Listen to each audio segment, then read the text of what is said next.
Welcome to the Grow Your Business and Grow Your Wealth podcast with Gary Heldt. Gary is an expert in helping business owners put together a plan that will provide a better future for their businesses, themselves, and their families. On the podcast, Gary interviews other professionals who share his vision, and together they share secrets and strategies any business owner can use to build a better financial foundation for your business and your life. Welcome back to our podcast, and today Alina Mardesich is with us, and she is a commercial real estate mortgage broker. And welcome. Thank you. Thank you for having me. So how did you get into this career? What made you decide that this is what you want to do and is really, kind of gets you excited every day? I was fortunate at a very young age during college to get an internship with the city of Montebello. So I'm from Southern California, born and raised. I've lived here my entire life. And the city of Montebello is a small suburb of Los Angeles, about 9 miles east of downtown. And the city was very active in bringing developers with very large projects back in the days of Edwards Theaters and Price Club, and that was an introduction. And I decided right there and then that I would make that my focus and pursued an undergraduate degree in real estate finance at USC. Okay. So, explain to us a little bit more. I mean, people understand what real estate and people with, primary residence and things like that. But when you talk about with the commercial real estate, are you talking about that you put together big packages, help planning out, or is it people coming to you? How does it work? Well, commercial real estate, there's some basic food groups: retail, office, industrial, multifamily, hospitality, assisted living, self-storage. And so, the common denominator is that they eventually produce cash flow through a tenant situation. And so in my 30-year career, I just dated myself. I've worn many hats. And the hat that I've worn the most is that of a lender. And so my career has always focused on properties that are in transition. And what that essentially means is it could be land that's going to be developed into something. It could be multifamily, retail, office, industrial, or it's an old property that's producing some cash flow that's not quite at market, and it's getting repositioned into something better. Someone's coming in and saying, I can do better. And then, they may be bringing in better tenants, et cetera. And so through that 30 years where I've worked with developers in Las Vegas, for example, there was a time when I was driven out into the middle of the desert, and I'm standing next to the developer who says, this will be a 1,000-unit residential community, and I would put together feasibility studies. And so, I'm an analyst through and through. My job hasn't changed. I have this little toolbox of skills, and depending on where we are in the market, whether we're in a downturn or an upswing, I've always been busy, fortunately, in this business. And so my job has always been to assess how to get the project from where it is today to its final vision. And that involves a lot of pieces to a puzzle. It's a big 1,000-piece puzzle that I put in order. And basically, I'm acting as an advisor, looking at deals, vetting them, and then again, in my mind, deciding what the path to execution and success will be. And that does involve a lot of packaging, underwriting, Excel modeling, et cetera. That's interesting, because lots of times people just think, okay, with real estate and stuff, it's just, somebody's looking for office space and you get them office space, but you're doing a lot more than that in the development of stuff. So it sounds like a lot of what you're doing is kind of starting from scratch and helping everybody all the way through the whole process. Yeah, I'm the money finder. And so someone comes to me and says, I've owned this piece of dirt for a long time. I've spent the last 3 or 4 years entitling it. I've spent $1 million. That's the money I have in this piece of dirt. And I want to build a retail shopping center. I want to build a community. How do I do that? And I need a loan, and sometimes we call it the capital stack, right? It involves both debt, so you can borrow from a bank or you can borrow from a debt fund. And then it also involves equity. And sometimes that's sweat equity by virtue of having owned the asset for quite some time. It's appreciated in value. And sometimes I'm buying it now. It's just like home ownership. You got to put some money down. And in home ownership, we can get away with 5-10%. In commercial real estate, it's typically 20 to 35%. It definitely sounds like you've had quite a career in all the different things that you've been able to see and do at this point. Yeah, it's a dynamic career. It's always different. I never know what I'm going to be working on, and I could be working on a hotel. I could be working out in Phoenix, which I've got some projects in Phoenix going on right now. I could be working on co-ops in New York, and so that's what makes it so fun and dynamic. It's not a 9-to-5 job where you show up and you do the same thing every day. I never know, and the most satisfying part of it is driving around, LA. And I look at a building and I'm like, I like to think I'm the big reason that building exists. And so that's makes it a lot of fun. So tell us about a project or a deal or something that you've done. I mean, you could just say, hey, you drive through LA, hey, I'm responsible for that building. What is the one deal or project that you've done that you're most proud of? When I was in my 20s working as a lender, it's a California-based lender that was owned by a public company. And a developer came to me and said, we have this great idea. There's a pocket of downtown LA that's blighted with old abandoned warehouses, some homeless. And we have an idea to convert a warehouse building into condominium lofts. And the city had just passed an ordinance. It was called the Adaptive Reuse Ordinance that streamlined a developer's ability to do that, to rezone the property from one product type to another. And the first deal I did was called Toy Factory Lofts in the downtown LA Arts District. It was a $20 million loan. I was the first institutional lender to come into an area and invest on behalf of the bank. $20 million to take this old toy warehouse and convert it to, I can't remember the number. It's about 100 lofts. And so now, envision artist lofts with high ceilings, very few walls, a rooftop pool deck. It was a very cool project. And because of that, it rolled, and this was in the early 2000s. By the time I exited that particular submarket, I had done probably 250 to 300 million in projects. And so when you drive down there today, there's about 5 or 6 projects that I did with 2 separate developers. Now you've got the big developers in the market.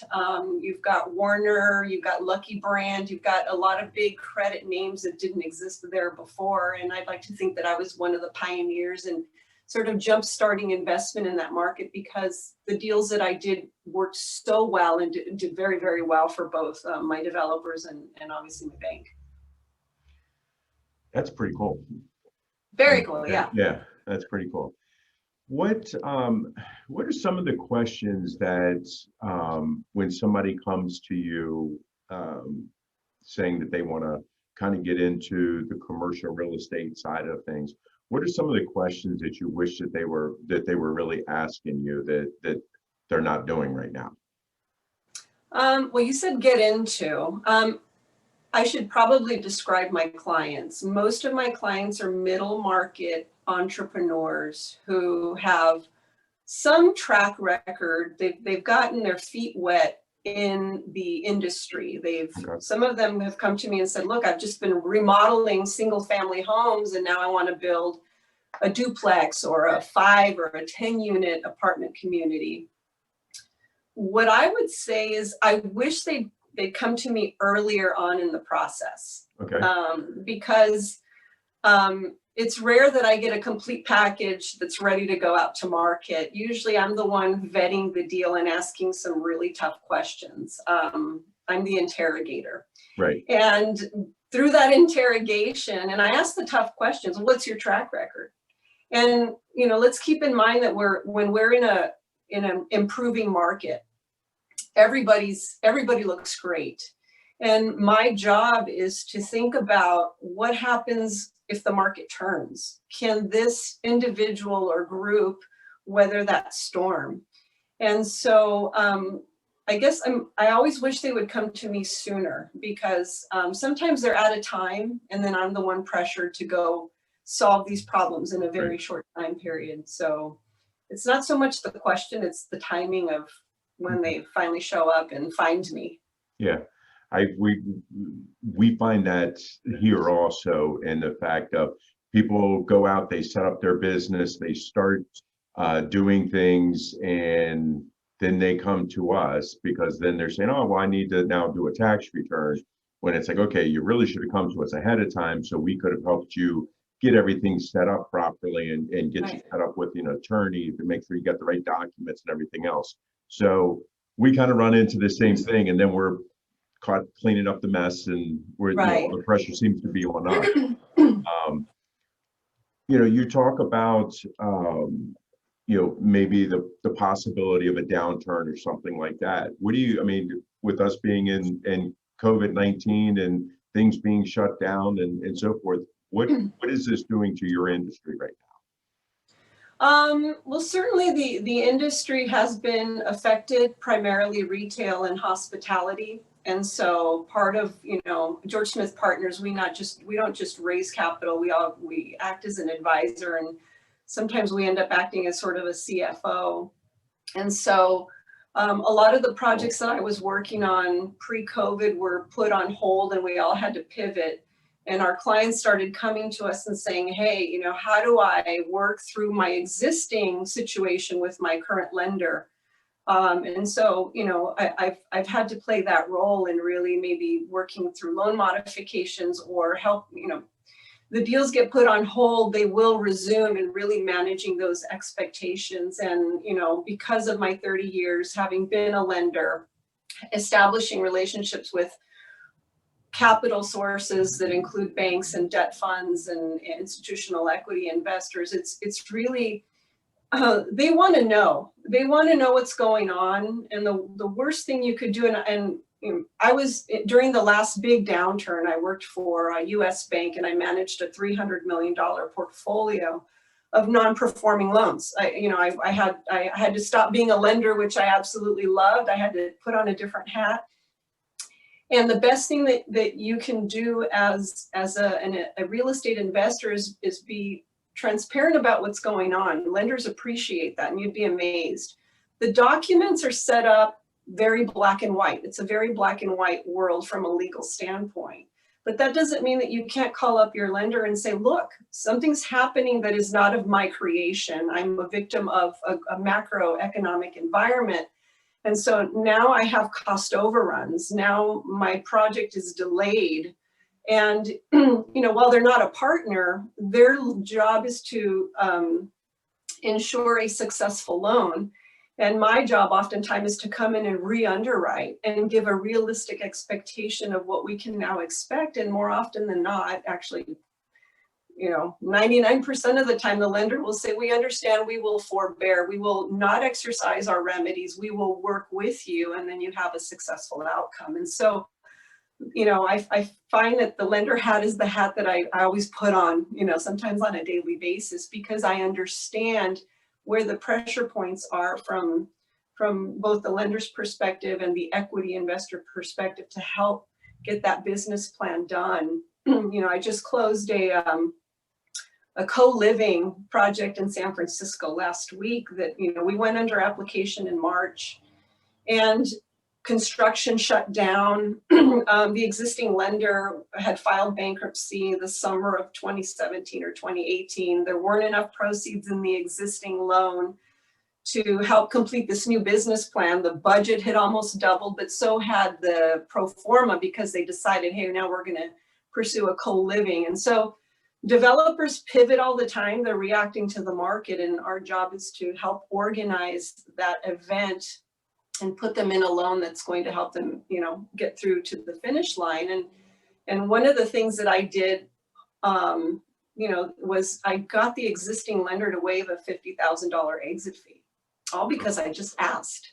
Right. And we happen to have a great relationship with the bank that or the group. It's a debt fund that bought the assets of that failed bank. And I called one of the head guys and I said, hey, I'm working on this little loan. Boy, it's been beat up through the last 6 months. We've been waiting and it had to, you know, get shut down. Any chance you would consider waiving the $50,000 exit fee?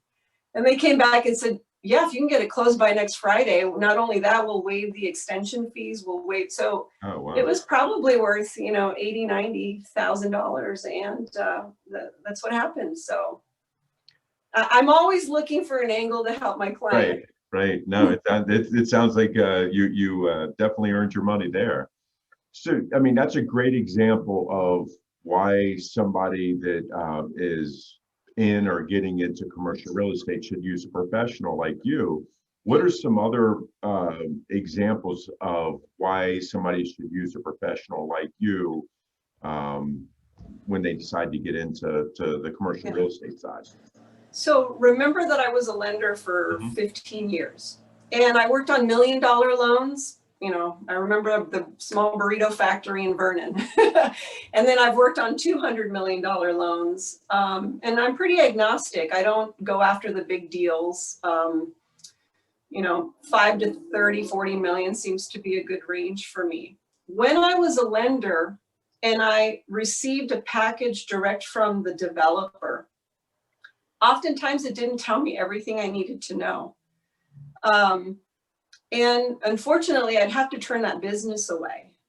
And what I mean by it was incomplete, that's that interrogation. What's your track record? Who's your contractor? I'm looking at your detailed construction budget. How many of those MEPs, the mechanical, electrical, plumbing, have been bid out? Boom, boom, boom. And they're like, oh my gosh.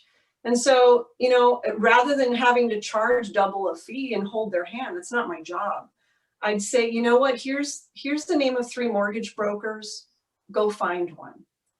That was one example. The other example is sometimes I'd get a package from a broker that was, you know, maybe it's a $10 million deal or a $5 million deal, and it was 3 pages.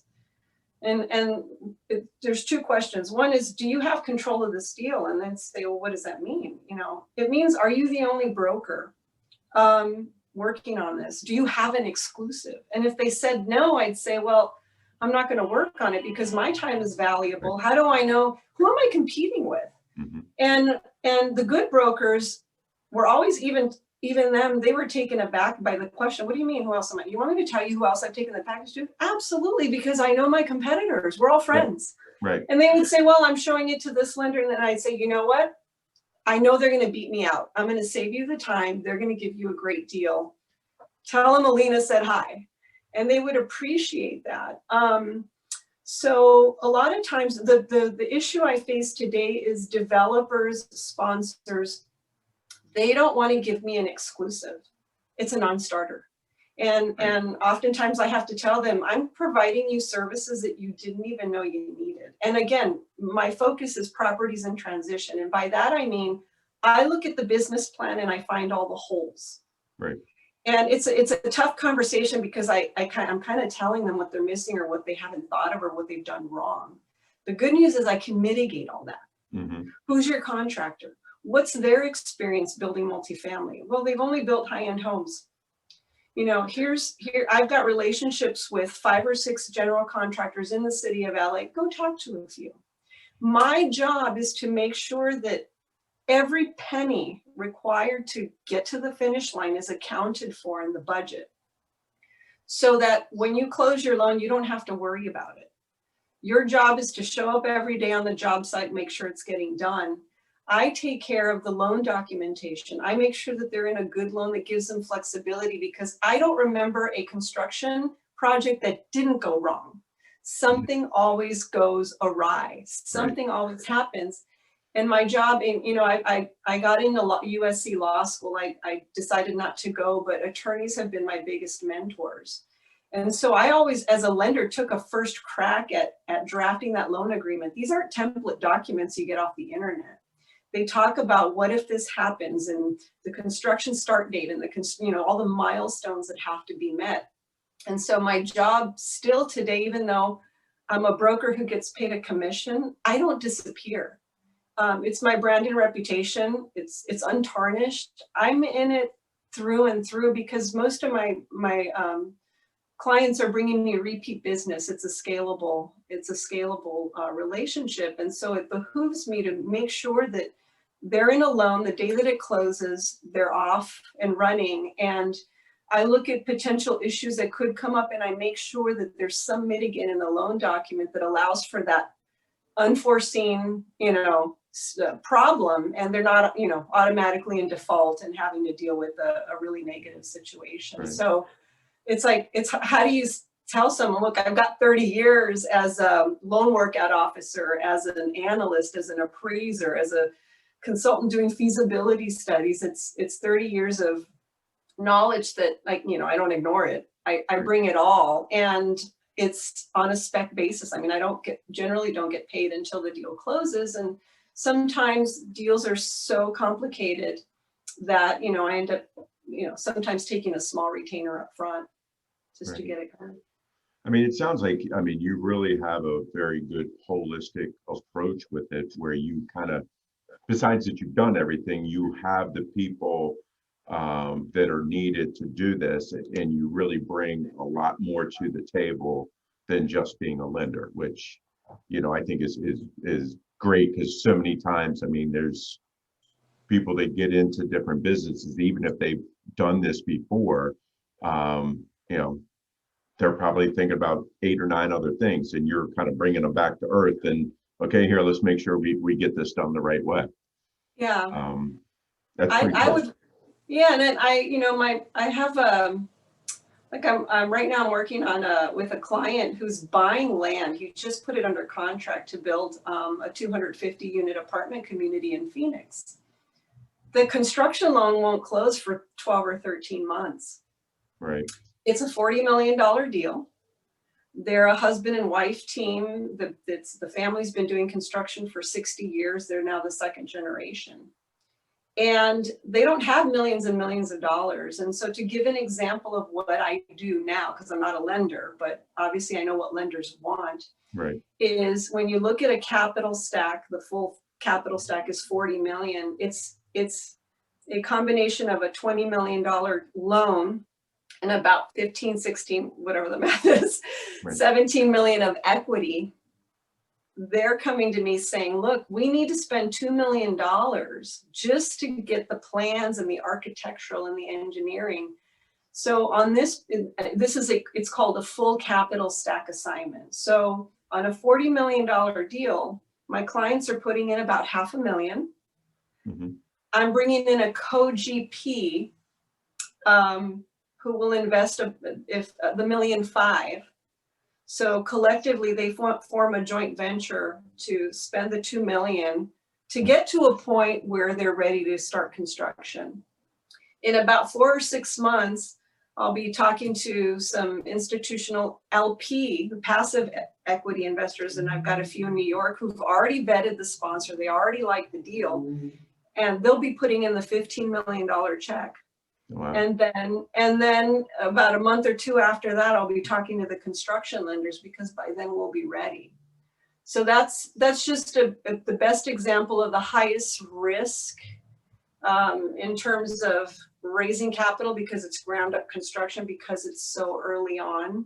Right. Granted, it's multifamily, which is one of the 2 lowest risk products right now in this environment. Apartments and industrial are the sweetheart product types in the current market. But that's a good example of what I do now. This is the 5th deal that I've underwritten for them in the last 6 months.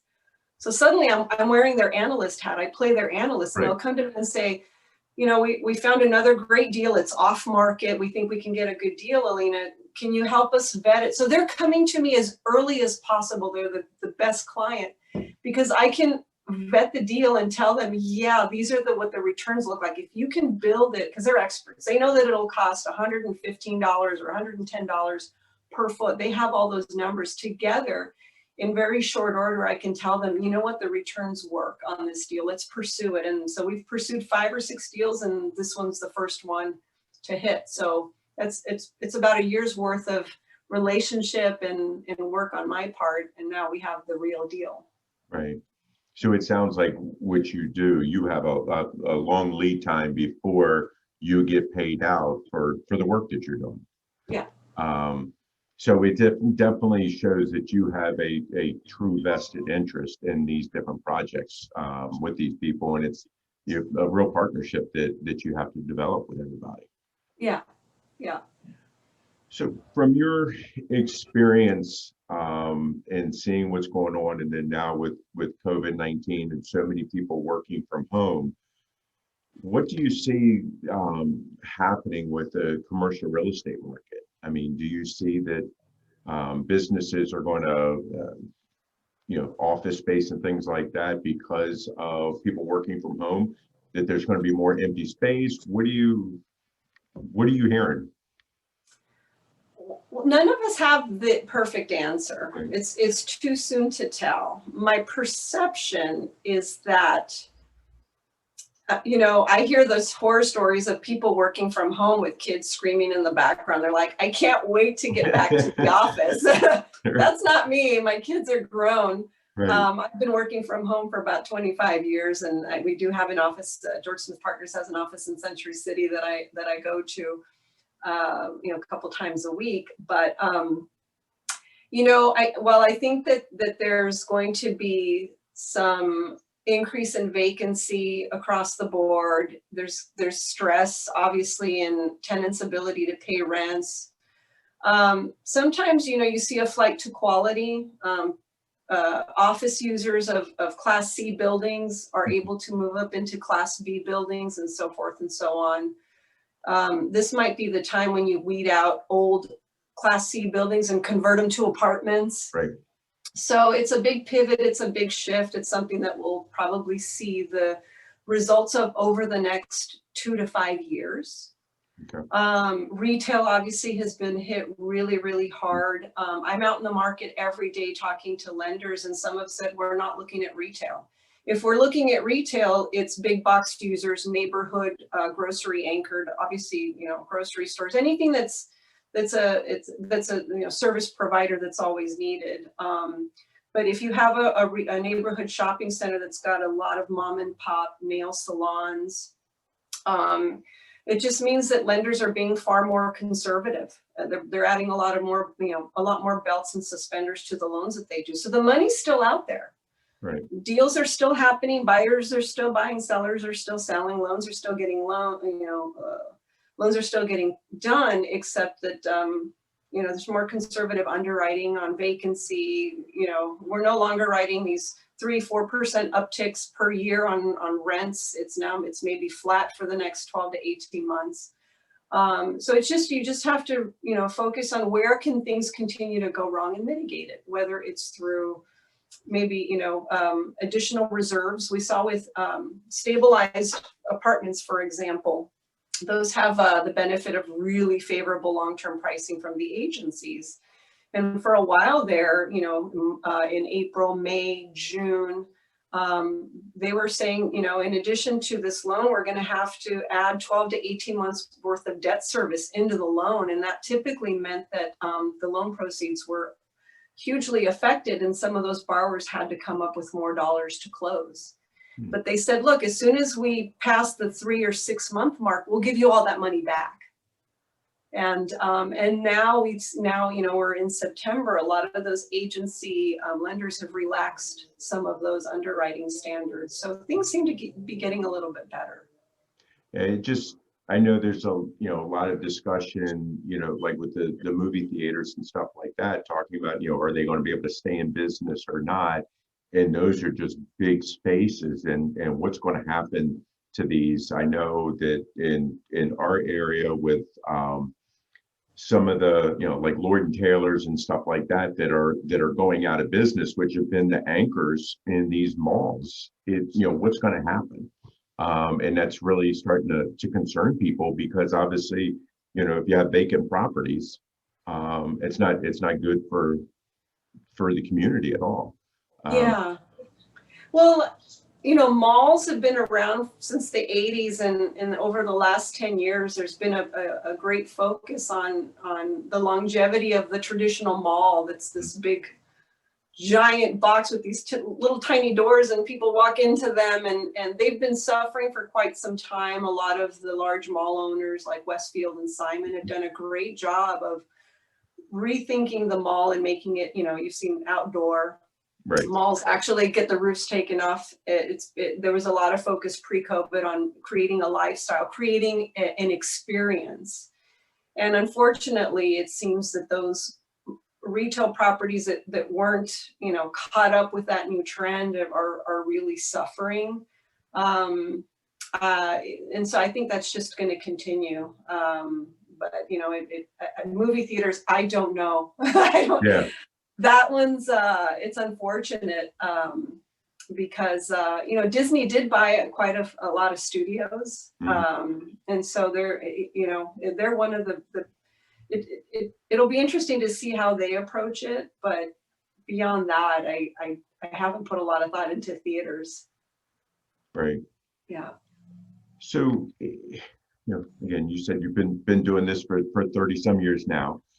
What do you wish that that you knew back when you started, that you know now, that you think would have helped you in your career? Oh gosh, that's a tough question. I guess what I tell young people coming into the business, is that this business is really about relationships. And it's all about your brand and reputation. It's a very male-dominated industry. It has been traditionally. When I entered back in the early 90s, there were very few men, very few women. And that's changed quite a bit. And it took me a while to find my groove, because networking always involved golf, Right. or fishing, or these, NASCAR racing. And as a young woman, I finally said, you know what, I just have to hang out with the boys. And I remember when I was able to talk about golf, that was really the icebreaker for me as a young woman in the industry. But it's cultivating relationships, following up with people, networking. As a young woman, it was really uncomfortable to network. I kind of, you walk into a room with 200-300 people, there's maybe 10 women in the room. It's how do you do that? And so, it's thinking about your long-term brand and reputation. And ultimately it becomes about track record, but until you build that track record, you're just a woman in a room. And so how do you navigate that? But, I wish somebody had told me just the importance of relationships. I finally figured it out. It took me a couple of years. And once I hit my stride in my mid-20s, it was good to go. But, keeping in touch with relationships, reaching out to people's, going back to old clients, just you have to harvest your 30 years or 20 years or 5 years of relationships. Don't forget about people. You'd be surprised. And occasionally they reach out to me and I'm like, wow, blast from the past. And then the next thing you know, I'm underwriting deals. Right. And it's like, I feel ashamed. I'm like, I should have been the one calling them. But yeah, it's all about relationships and reputation, and really being honest and having integrity. Bearing bad news early is the best thing you could possibly do. I just did that on my own. And the best compliment I ever received when I was a young lender was that the developer said, what we like about Alina is that when she turns you down, right, they needed a loan from me and I had to turn them down, she makes you feel really good about it. I was like, thanks. I kind of told them why the deal wasn't going to get done or why I couldn't work on it. And they appreciated the candor and the honesty. And sometimes we have a tough job and we have to be the bearer of bad news, and just don't hold on to bad news. Just get it out. Right. Yeah. So if somebody wanted to start getting into commercial real estate, or they're doing it and they're not happy with who they've been using, how would somebody get in touch with you to get you to help them? George Smith Partners has a website called gspartners.com. They can find me there through LinkedIn as well. Okay.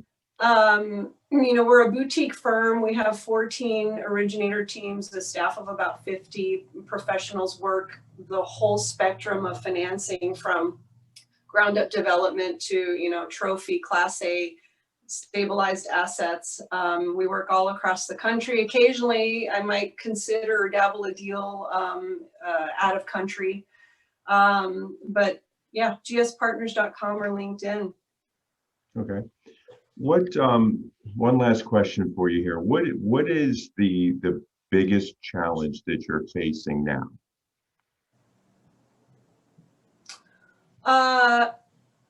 Whenever we are having market turmoil, I don't know if turmoil is the right word. So you have an election pending. Mm-hmm. You have COVID. It really always means that values are up in the air.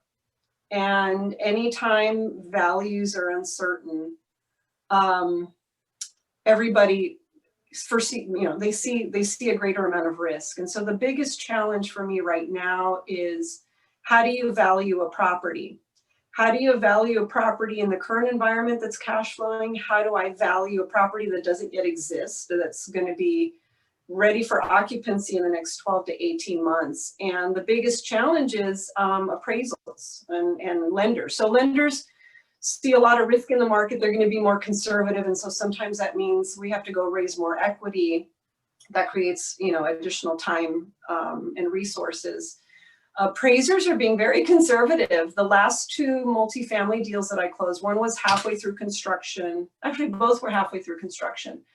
I had to fight with like a 20-page rebuttal to an appraiser to go find that empirical data that was going to support our argument that rents should be here and not here. And I was successful, thankfully, but boy, that added a lot more time and resource and, back and forth. And so that's been really the biggest challenge, is when you have the market fluctuating like it is, and there's a little bit of volatility and uncertainty. Uncertainty means risk. Higher risk means, value. We want to be more conservative. People sometimes get doom and gloom. Having to, trying to get the lenders to, give them comfort that the underwriting, is solid. So it's a lot of work, but we get it done. Alina, it really sounds, just in talking to you, sounds like you really like your job and you're very excited about it and passionate.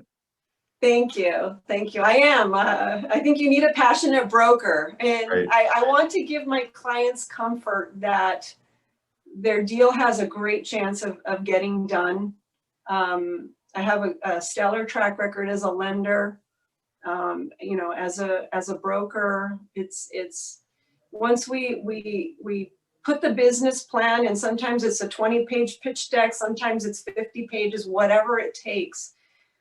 Within a very short period of time, a couple of weeks, when I'm able to call my developer client and say, I've got 3 banks that want to do your deal, that's when it gets really exciting, because I'm bringing them options. Right. And we get to sit down and we go through the interviews with lenders, or if I say, I've got an equity investor that really likes your deal, and equity's tough to raise. That's when it gets really exciting. And we're able to do that in a very short order, no matter how complicated the deal. Even before I get all my arms fully around it, I'm already making calls. Right. And I'm already having an idea of who my audience is going to be, because by the time that pitch deck is ready to go, I may go out to a curated list of people that I have strong relationships with, or it might go out to 50 or 60 players, and I usually determine how I'm going to manage that. But success is when you're getting term sheets and you've got multiple lending sources who are excited about doing the deal. That's great. That's really good. Alina, I really appreciate your time today. Our guest, Alina Mardesich with George Smith Partners. Thank you for your time. Thank you. Have a good day. This show has been produced by Market Domination, LLC. To discover how you can have your own show completely done for you and turn it into a real published book and become the authority in your marketplace, go to www.marketdominationllc.com/podcast offer.